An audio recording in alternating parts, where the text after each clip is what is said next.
Olá, alunos do 9º ano do Colégio Caldas, mais uma videoaula de Química. Nessa videoaula de revisão, nós vamos estar corrigindo juntos 10 exercícios de vários temas que englobam dos capítulos 1 ao capítulo 8.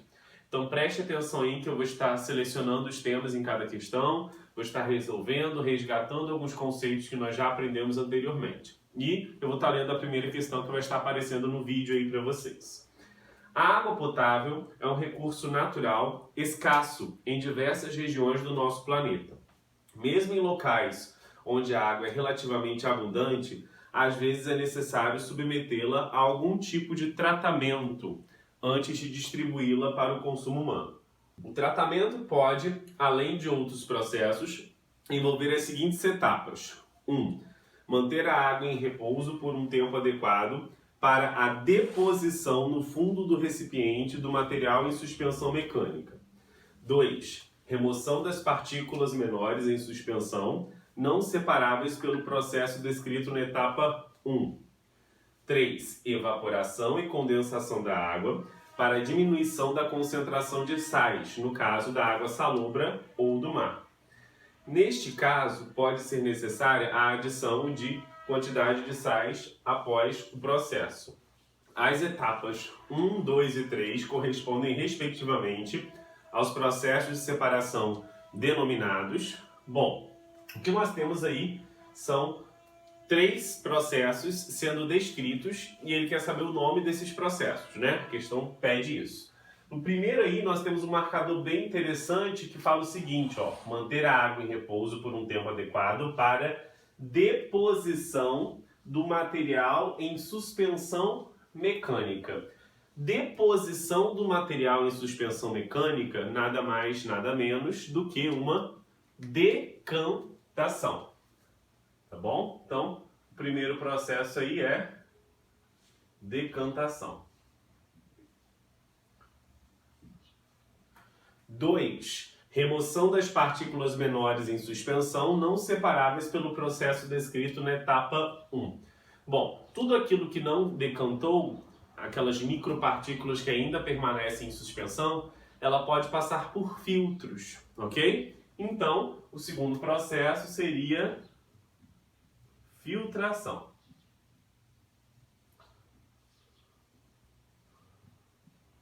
3. Evaporação e condensação da água para a diminuição da concentração de sais. O processo que envolve evaporar a água e depois condensá-la naquele sistema, tá bom? Que a gente conhece bem, é a destilação. Então aqui, o terceiro processo seria destilação, ok? Então, a alternativa aí que tem esses processos nesta ordem é a letra D. O tema dessa questão, então, para que vocês possam estar estudando mais fortemente, separação de misturas, ok? Então, deem uma olhada aí nesse tema de separação de misturas. É bem importante que a gente o domine, ok? Sim? Bom, a questão 2 diz o seguinte. Em quais passagens a seguir está ocorrendo uma transformação química? Bom, transformação química é aquela transformação onde a matéria sofre uma mudança, mudando a composição química dela, certo? Eu vou formar novas substâncias, tá? Então, primeiro, o reflexo da luz nas águas onduladas pelos ventos lembrava-lhe os cabelos do seu amado. O reflexo da luz não muda a composição química da água, certo? Então isso não é uma transformação química, é uma transformação física. Ok? E ele quer as químicas. 2.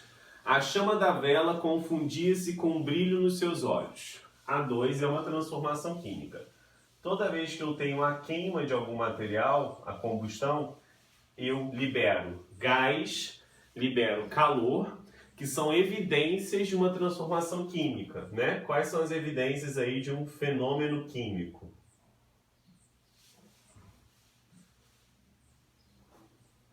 Para quem não se lembra, vou estar colocando agora. Primeira evidência, certo? Alteração de cor.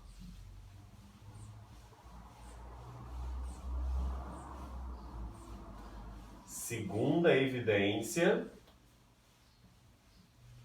liberação de calor.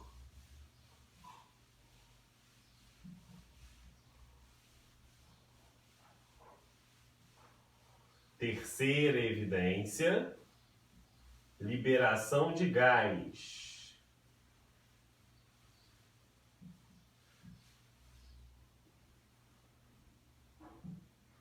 E quarta evidência é a formação de um precipitado. Um precipitado, gente, é uma substância insolúvel no meio reacional.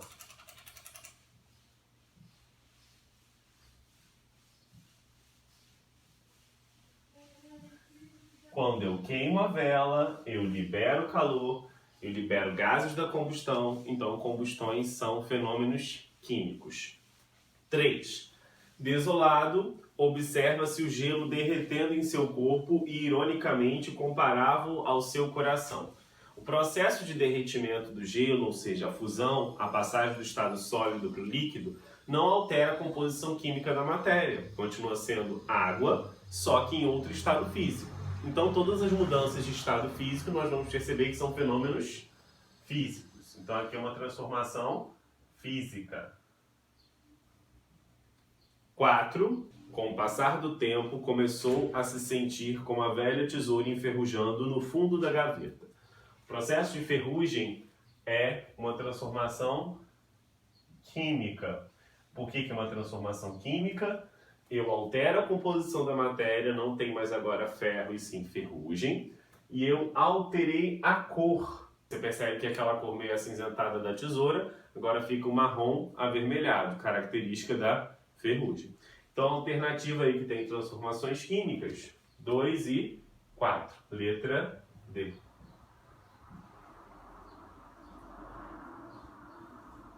Correto? Sim. A 3 fala o seguinte. O átomo de Rutherford, 1911, foi comparado ao sistema planetário. O núcleo atômico representa o Sol e a eletrosfera os planetas. A eletrosfera é a região do átomo que contém as partículas de carga elétrica negativa? Correto. A letra A está correta. Nós sabemos que o próprio nome é bem sugestivo, eletrosfera, ou seja, a esfera dos elétrons. Sim? Lembrando que o átomo, aí, de acordo com o modelo de Rutherford, ele tinha um núcleo de carga positiva, certo? E ao redor desse núcleo, eu tinha os elétrons orbitando aqui na chamada eletrosfera. Esses elétrons possuíam carga negativa. Sim? Tudo bem? Então, núcleo positivo, elétrons negativo. Tá bom? Vamos só dar uma olhadinha nas outras? B. Contém as partículas de carga elétrica positiva. Não. Contém nêutrons. Não, a eletrosfera não contém nêutrons. No núcleo é que eu tenho nêutrons. Ok? Contribuição de Chadwick. Concentra praticamente toda a massa do átomo. Também não. Contém prótons e nêutrons. Não, isso é no núcleo. Ok? Então, a 3 tranquila. Vamos para a questão 4 agora, que diz o seguinte. O elemento químico magnésio, de número atômico 12, é um micronutriente indispensável para a realização de fotossíntese, sob a forma de íons magnésio mais 2. Pode-se afirmar que o número de prótons e o número de elétrons presentes no íon magnésio mais 2 são respectivamente. Bom, nós sabemos que quando nós temos uma representação atômica como essa, o número que fica embaixo é o número atômico. E o número atômico nada mais é que o número de prótons. Então, quando ele pede para determinar a quantidade de prótons, 12. Só olhar aqui a representação embaixo. Sim? Bom, o número de elétrons. Toda vez que eu tenho um íon com carga positiva, chamado de cátion, quer dizer que ele perdeu elétrons. E essa carga mais 2 quer dizer que ele está com duas cargas positivas a mais em relação às suas cargas negativas. Então, se aqui o número atômico é 12, no início ele tinha 12 prótons e 12 elétrons, porque um átomo eletricamente neutro tem a mesma quantidade de prótons e elétrons. Ao perder 2 elétrons, ele fica com uma carga mais 2, e aí o número de elétrons dele será igual a 10. Eu vou ter 12 cargas positivas, 10 cargas negativas. Logo, a carga total vai ser mais 2. Exatamente igual à carga do íon. Correto? Daí que vem essa representação do cátion ser positivo, perder elétrons e ficar positivo, e o ânion ganhando elétrons ficando negativo. Então a alternativa que tem o número de prótons igual a 12 e o número de elétrons igual a 10 é a letra E. Então, os temas aí das outras questões que eu esqueci de colocar. O 2 é para você reconhecer fenômeno químico e fenômeno físico, tá bom? A 3 será sobre modelos atômicos.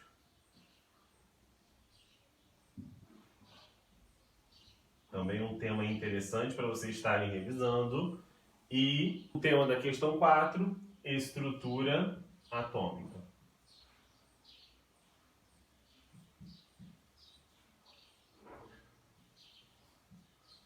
Que aí vai ser a determinação de partículas subatômicas, certo? Prótons, elétrons, nêutrons, tá bom? Bom, vamos para a questão 5, que diz o seguinte. Considere a abundância relativa dos elementos na crosta terrestre, representada no gráfico a seguir. A análise do gráfico permite concluir que, em relação à crosta terrestre, é incorreto afirmar. Ele que é incorreta.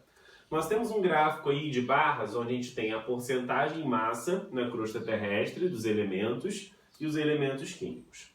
Letra A diz o seguinte: apenas 2 metais de transição estão entre os constituintes identificados pelo gráfico. O que são os metais de transição mesmo? Os metais de transição são aqueles que estão no meio da tabela periódica, do grupo 3 ao grupo 12, correto? Então perceba aí a tabela projetada, esses que estão no meio, do 3 ao 12, são os metais de transição. Ele diz que só tem 2 metais de transição identificados por seus símbolos. Está correto isso? Sim, está correto. Os metais de transição, tá? Que estão representados aí, são o ferro e o titânio.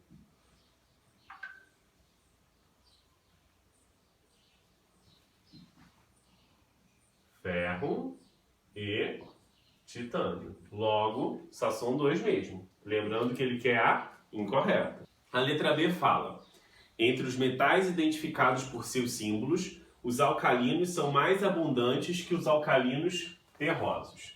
Bom, os metais alcalinos, tá? São aqueles metais da família 1A. Quais são os metais alcalinos aí representados no gráfico da família 1A ou do grupo 1 da tabela periódica? Seriam o potássio, que é o K, e o sódio, tá bom? Potássio e sódio. A quantidade desses metais aí, representada no gráfico, o potássio é igual a 2,6 e o sódio é igual a 2,8. Então, os metais alcalinos representam 5,4%. Agora nós temos que analisar os metais alcalino-terrosos para saber quais são os mais abundantes, os alcalinos ou os alcalinos terrosos. Os metais alcalino-terrosos são os metais da família 2A. Certo? E aí quais são os metais que aparecem no gráfico aí que são da família 2A? Serão o cálcio e o magnésio. Então, magnésio e cálcio. As porcentagens deles são, respectivamente, magnésio 2,1, cálcio 3,6. Então, a soma aí vai dar 5,7%. Então, entre os metais identificados por seus símbolos, os alcalinos são mais abundantes que os alcalinos terrosos. Errado. Os alcalinos terrosos são mais abundantes, ó, 5,7% contra os metais alcalinos, que são apenas 5,4%. Então, a alternativa incorreta na questão 5 é a letra B.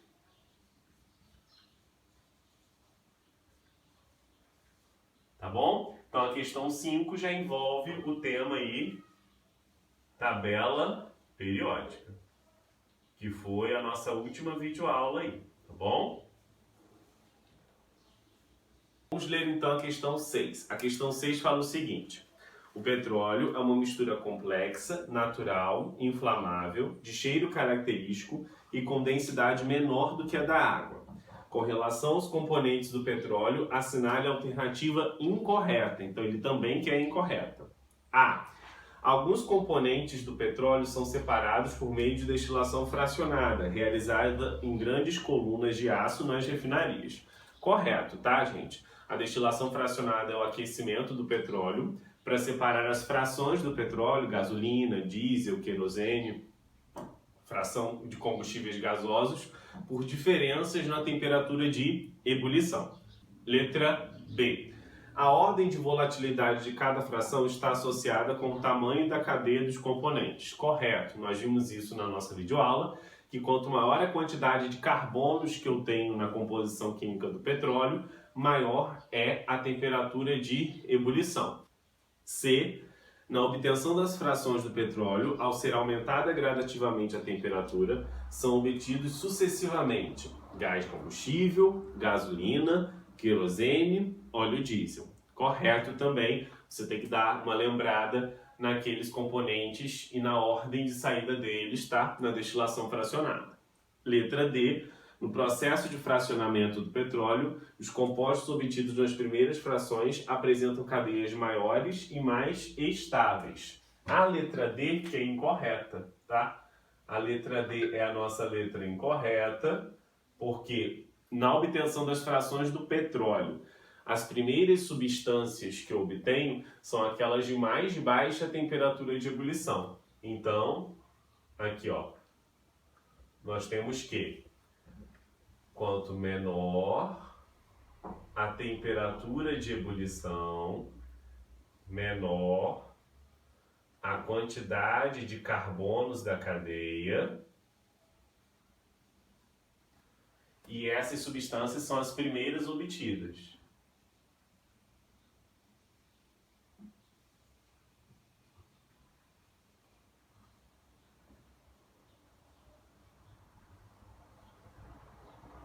Correto?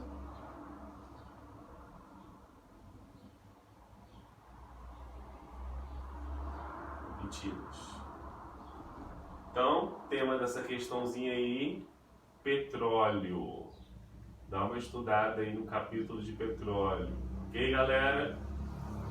Vamos agora para a nossa questão 7. O desastre nuclear ocorrido na usina nuclear de Fukushima 1, localizada no Japão, tem sido considerado o maior acidente nuclear da história. Devido a este acidente, foram detectados vazamentos principalmente de iodo, de massa 137, e césio, de massa 137, que contaminaram a água próxima da usina. A respeito dessa informação, assinale a alternativa correta. Letra A.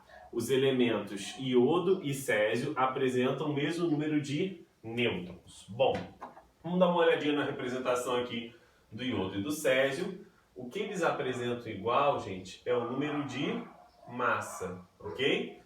Então, iodo e césio têm o mesmo número de massa. Lembrando aí que na representação atômica, certo? O número atômico fica embaixo e o número de massa fica em cima, correto? E o número de nêutrons é calculado subtraindo a massa do número atômico, tá bom? Então eles têm o mesmo número de massa, não tem o mesmo número de nêutrons. O número de nêutrons aqui do iodo seria 137 menos 53. Então o número de nêutrons aqui do iodo seria 84. E do césio, 137 menos 55. Então o número de nêutrons aqui seria 82. Não tem o mesmo número de nêutrons, não. Vamos lá, vamos para a próxima. Os elementos iodo e césio são isóbaros. Sim, está correto. Elementos que possuem o mesmo número de massa são chamados de isóbaros. Tá bom? Então, estudem esse tema aqui, que é um tema de semelhança atômica.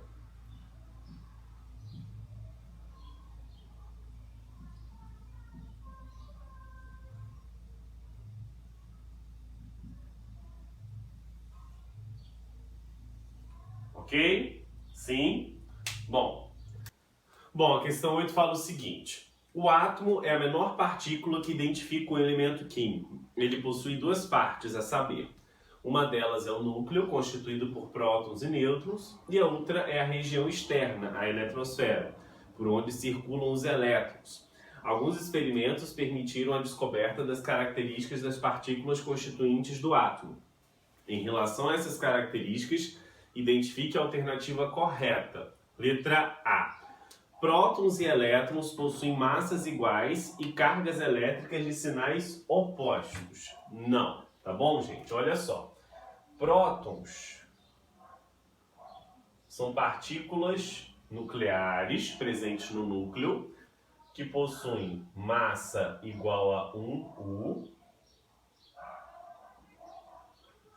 e carga positiva.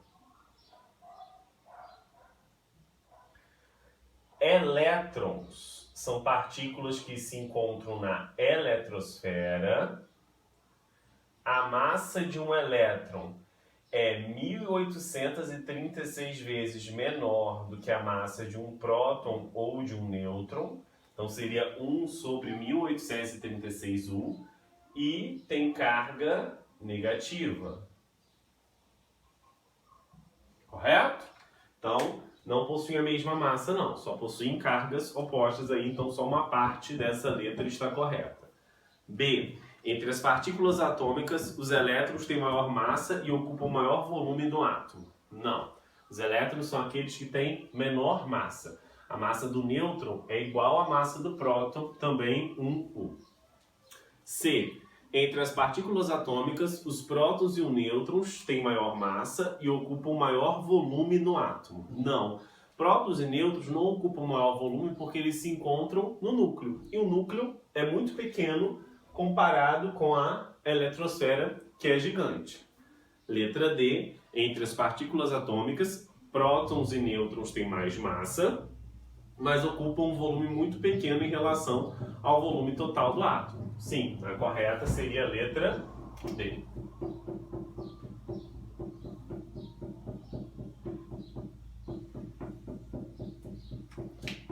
Correto, gente? Bom, galera, vamos à nossa questão 9, que diz o seguinte. Na edição de dezembro de 1986, foi publicado na revista Chemical Engineers News que a substância HPA23, 21-tungsteno-9-antimonato de amônio, foi aplicada no ator Rock Hudson em caráter experimental para o tratamento de AIDS. Sobre essa substância e os elementos que a constituem, assinale a alternativa correta.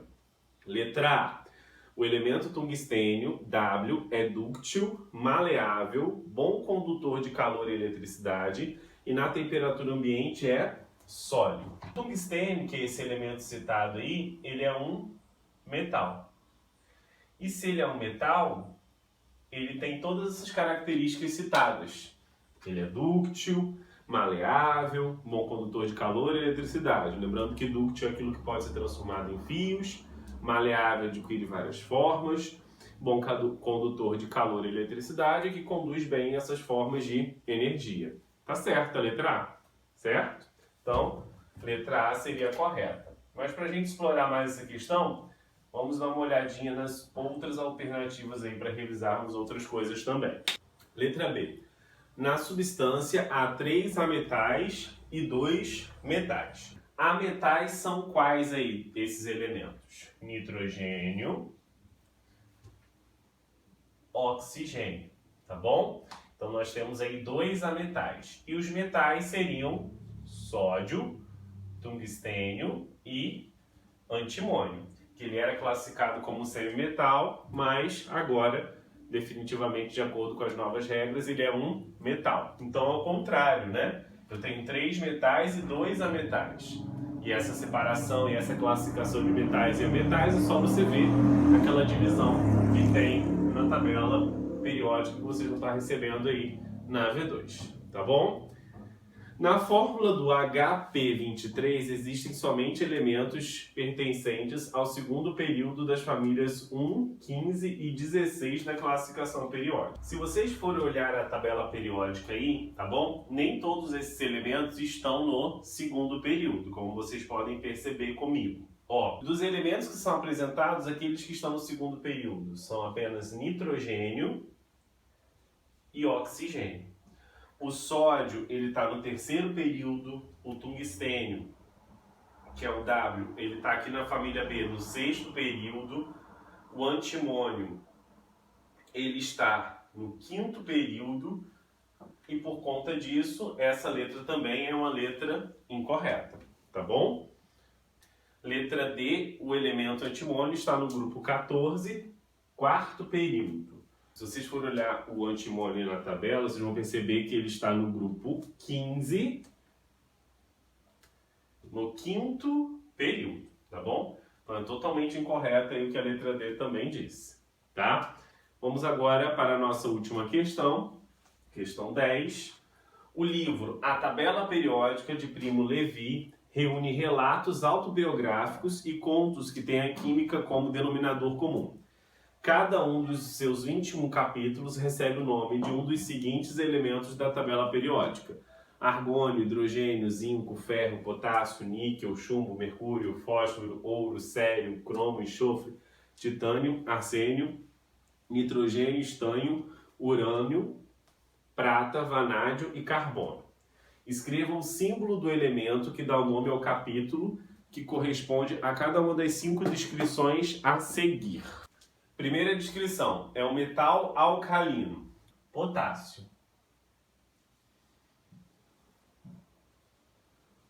Que tem o símbolo K. Nós sabemos que metais alcalinos são metais da família 1A. É um líquido a temperatura ambiente. Só existem 2 elementos que se encontram no estado líquido a temperatura ambiente. O metal, que é o mercúrio, e o ametal, que é o bromo. Então aí ele cita o mercúrio, tá bom? Então seria mercúrio com o símbolo Hg. 3. Está localizado no grupo 15, no terceiro período. No grupo 15 e no terceiro período, vocês podem ver aí comigo, será o fósforo, ok? Então,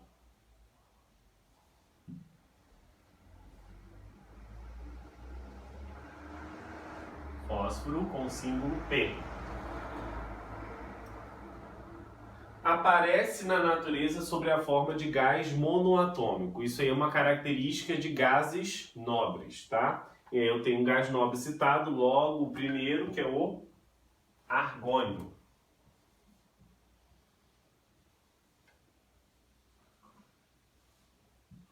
E o 5 é um lantanídeo. Lembrando que o lantanídeo é aquele que está naquela série dos lantanídeos lá embaixo, no sexto período, que estão aglomerados todos numa única quadrícula da tabela periódica. O lantanídeo que nós teremos aí seria o cério.